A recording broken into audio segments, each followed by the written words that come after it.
Sets are influenced by a few things. One of the big ones is your proximity to failure. So what I'm going to say next about how many sets you should do is if you go close to failure all the time, you do on the lower end of this range, at least start there. If you do, 2 or 3 reps in reserve, you can be on the higher end of this range.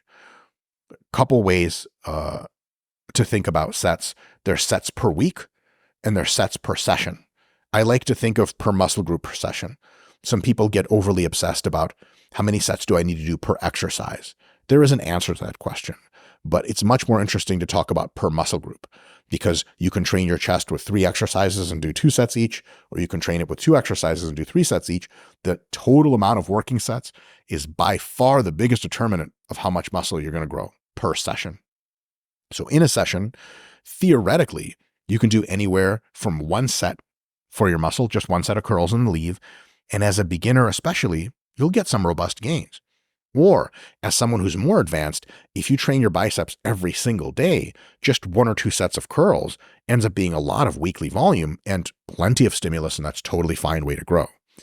On the other end, in the session, you can do as many as 12 to 15 sets for the biceps or for the chest.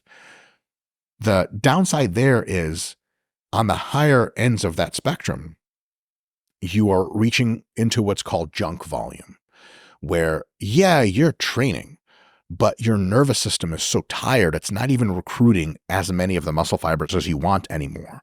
It's like it's taken the day off and you're just kind of robotically moving through. That 30 rep cutoff, theoretical, very rough cutoff of anything lighter than your 30 rep max probably won't grow as much muscle. That's always and everywhere your fresh 30 rep max. So if you're on exercise number 5 for your pecs, you're doing cable flies with 100 pounds for sets of 15, even if to failure, that is to failure as we observe it externally. With this pre-fatigue. But oh my God. And at that point, your nervous system is fucking checked out. A lot of your faster twitch muscle fibers, the ones that grow the most, they're not even fucking contracting anymore.